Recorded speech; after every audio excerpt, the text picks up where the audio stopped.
और अगर किसी को फीवर वगैरह होता है सेल्फ मेडिकेशन पे मत जाए।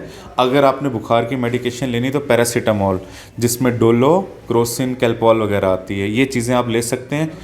निमोसलाइड, इंडोमिथासिन, जो ये सब चीज़ें जो हैं पेन किलर टाइप, ये मेडिकेशंस को अवॉइड करें। चाहे आपको पेन भी हो रही है, ये मेडिकेशंस मत यूज़ करें, डॉक्टर से मिलें।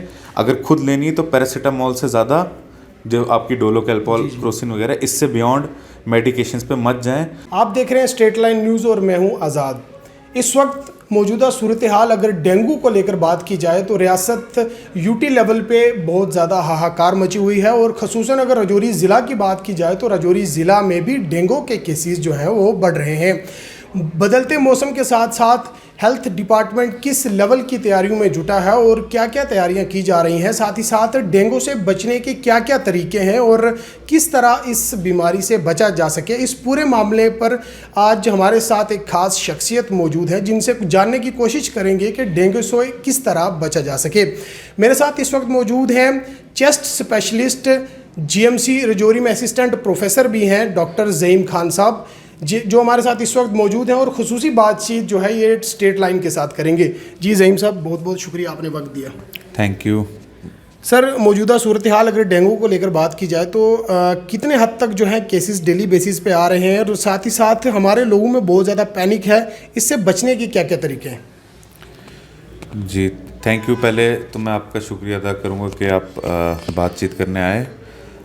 देखें जी, पैनिक करने का कोई, क्योंकि एक तरह से प्रिवेंटेबल डिजीज़ है तो इसमें पैनिक करने का से कोई करने की कोई ऐसी ज़रूरत नहीं है, क्योंकि आप कैसे इसको प्रिवेंट कर सकते हैं। कुछ हद तक सब लोगों को पता है कि डेंगू का मच्छर जो एडिस एजिप्टाई होता है ये साफ़ पानी में पनपता है। तो आपने सबसे जो सिंपल चीज़ें करनी है पहले कि अपने घर के आसपास कहीं भी पानी को खड़े नहीं होने देना है। आपने देखना है कि कहीं पानी खड़ा है तो आप उसको पानी को बहा दें, ठीक है।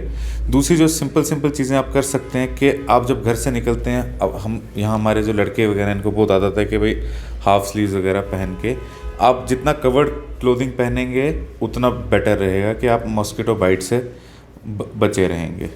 दो चीज़ें होगी।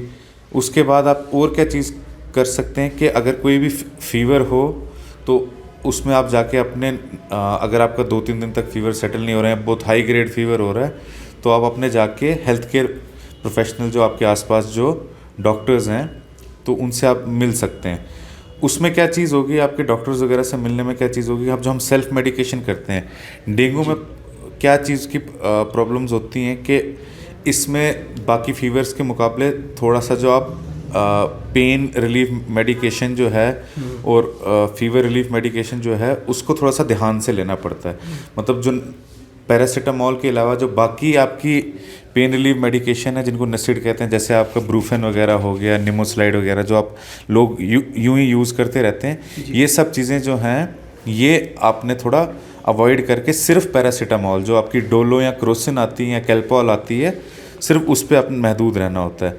तो अगर आपको फीवर होता है तो अप फ्रंट पहले अगर आप खुद जो चीज़ कर सकते हैं सिर्फ इन मेडिकेशन में से डोलो, कैल्पॉल आपकी होगी, पैरासीटामोल का वाला कोई भी ग्रुप हो गया, जो पैरासीटामोल कोई भी मेडिकेशन जिसके अंदर हो वो आप यूज़ करें, ना कि कोई भी पेन मेडिकेशन जैसे आपकी निमोसलाइड, ब्रूफेन वगैरह को यूज़ करना शुरू करें, पहली चीज़। और दूसरी बात है कि अगर आपका फीवर हाई ग्रेड है, आपको साथ में रैश हो रहा है बॉडी पे, आपका साथ में हड्डियों में बहुत तेज़ दर्द हो रहा है, जैसे कि हड्डियाँ टूट रही हैं उस तरह का दर्द हो रहा है, इस तरह का फीवर हो रहा है आपको, इस वक्त सीज़न अक्टूबर का चल रहा है, पोस्ट मानसून का, तो आपको अपने आप को हेल्थ केयर वाले से मिले कि क्या प्रोबेबिलिटी हो सकती है आपकी डेंगू होने की, उसको रूल आउट करना ज़रूरी है। तो पैनिक की कोई इस तरह की ज़रूरत नहीं है। और वैसे भी एक और, मैं हमेशा पॉजिटिव सोचने पे बिलीव रखता हूँ। एक और इसमें सबसे इम्पॉर्टेंट चीज़ है कि 90 to 95% केसेस जो डेंगू के होते हैं सेल्फ लिमिटिंग होते हैं, जिनमें कॉम्प्लिकेशन नहीं होती है। यूजुअली सिर्फ 5% केसेस में कॉम्प्लिकेशन होती है, वो भी ख़ास तौर पे वो केसेस आमतौर पे कॉम्प्लिकेट होते हैं जिनमें पहले डेंगू हो रखा हो। तो क्योंकि इसके 5 सीरोटाइप में, अगर आपको एक सीरोटाइप से इन्फेक्ट हुआ, आप दूसरी दफ़ा दूसरे सीरोटाइप से इन्फेक्ट हो जाओ तो उसमें आपका कॉम्प्लिकेशन होने के चांसेस बढ़ जाते हैं। तो अगर हम सिंपल कुछ चीज़ें करें, सेल्फ मेडिकेशन से बचें, क्लोथिंग जो है वो इस तरह की पहने कि मॉस्किटो बाइट से हम बच सकें, घर के आसपास की इंस्पेक्शन करें कि पानी खड़ा तो नहीं हो रहा, अपने मोहल्ले के जो ग्रुप्स हमारे बने होते हैं, जो बड़े लोग हैं मोहल्ले के, वो जो कमेटियाँ हैं वो सब ये देख सकते हैं कि आसपास पानी खड़ा तो नहीं हो रहा, अपनी गलियों में पानी तो नहीं खड़ा हो रहा, बाकी अगर कहीं हो रहा है तो उसको बहाया जाए, पानी खड़ा नहीं होगा तो मॉस्किटो ब्रीड नहीं करेगा। तो ये सिंपल चीज़ों के स्टेप से जो है हम एक तो प्रिवेंट कर सकते हैं, बाकी पैनिक ना करके हेल्थ केयर प्रोफेशनल की एडवाइस लेके सेल्फ मेडिकेशन से बच के हम कॉम्प्लिकेशंस को भी कहीं कुछ हद तक जो है अवॉइड कर सकते हैं। क्योंकि मैं आपसे ये जानना चाहूँगा डॉक्टर साहब कि कोरोना जैसे हालिया, अब यूँ कहेंगे कोरोना जैसे कोविड-19 के केसेस भी जो हैं उनमें गिरावट है और काफ़ी हद तक ये भी कह सकता बंदा कि वो ख़त्म भी हो चुके हैं। लेकिन अगर मौजूदा वक्त में देखा जाए कि डेंगू के केसेस दिन ब दिन बढ़ रहे हैं, जम्मू में बहुत ज़्यादा केसेस बढ़ रहे हैं और राजौरी में भी पिछले 2-3 दिनों का आंकड़ा जो है वो काफ़ी ज़्यादा केसेस आ रहे हैं। क्या जीएमसी राजौरी में ऑन ड्यूटी जब आप वहाँ पे ट्रीटमेंट दे रहे होते हैं, लोगों को सर्व कर रहे होते हैं, तो क्या वहाँ पे भी केसेस का आना जो है इस तरह ही है? केसेस बढ़े हैं। आप सिर्फ अगर पॉजिटिव कितने केसेस आ रहे हैं उस चीज़ को अगर देखेंगे ना, तो वो नंबर जो है ना वो जस्टिस नहीं करता है। आपको टोटल देखना होता है कि फीवर के केसेस क्या बढ़ रहे हैं, जो डेंगू लाइक इलनेस के केसेस आ रहे हैं वो बढ़ रहे हैं, क्योंकि क्या होता है हमारे टेस्ट भी जो होते हैं वो सेकंड थर्ड डे पे कहीं पॉजिटिव आना शुरू होते हैं। तो जब आपको पॉजिटिव केस मिलता है वो टिप ऑफ द आइसबर्ग होता है। अगर कहीं पॉजिटिव आ रहा है, नीचे कहीं सारे जो हैं वो केस ऐसे हैं जो डिटेक्ट नहीं होंगे या जो फीवर की तरह आते हैं, डेंगू लाइक होता है, हम उसमें टेस्ट रन करते हैं वो पॉजिटिव नहीं आते, लेकिन हमें उनको ट्रीट उसी लाइन पे करना पड़ता है। ठीक है, तो जब हम ट्रीट उस लाइन पे करते हैं तो हम उसमें वैसे भी जितने हमारे डॉक्टर्स वहाँ भी हैं, नीचे जूनियर लेवल से लेकर सीनियर लेवल तक सब डॉक्टर्स जो हैं वो इस चीज़ का ध्यान रख रहे हैं कि जो डेंगू की कॉम्प्लिकेशंस होती हैं वो हर नॉर्मल फीवर में भी वो इवेल्युएट कर रहे हैं कि प्लेटलेट्स का काउंट नीचे तो नहीं जा रहा, हेमरेज फीवर बनने के चांस तो नहीं हो रहे, पेशेंट शॉक में तो नहीं जा रहा। ये हर पेशेंट में हम वो कर रहे हैं, मतलब जिसका कोई कॉज ऑफ फीवर नहीं पता लग रहा उसे इवन डेंगू की लाइन पे भी उसमें कॉम्प्लिकेशंस को मतलब देखा जा रहा है कि कोई कॉम्प्लिकेशंस तो नहीं डेवलप हो रही हैं जो डेंगू की लाइंस पे हो। चेस्ट इन्फेक्शन की अगर बात की जाए तो क्या डेंगू से चेस्ट इन्फेक्शन को कितना इफेक्ट है और उसको लेके क्या क्या जो है प्रिवेंटिव मेजर्स क्या है?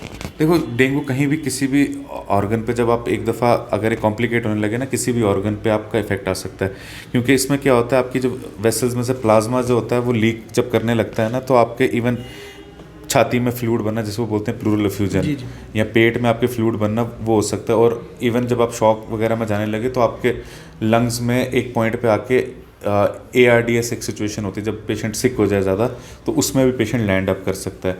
तो कॉम्प्लिकेट होने पे ना किसी भी ऑर्गन को, एक वायरल फीवर जब कॉम्प्लिकेट होता है वो किसी भी ऑर्गन पे इफेक्ट करता है, उसमें चेस्ट में भी करता है, पेशेंट आपके पास आ सकता है, इवन चेस्ट की कॉम्प्लिकेशन लेके भी आ सकते हैं। यहाँ कई पेशेंट आ रहे हैं जो हमारे पास जिनको हम डेंगू लाइक इलनेस सस्पेक्ट कर रहे हैं, जिनमें सबसे पहले अप फ्रंट वो प्रेजेंटेशन कैसे कर रहे हैं, चेस्ट में नमूनिया लेके या फिर अफ्यूजन लेके, मतलब पानी भरना।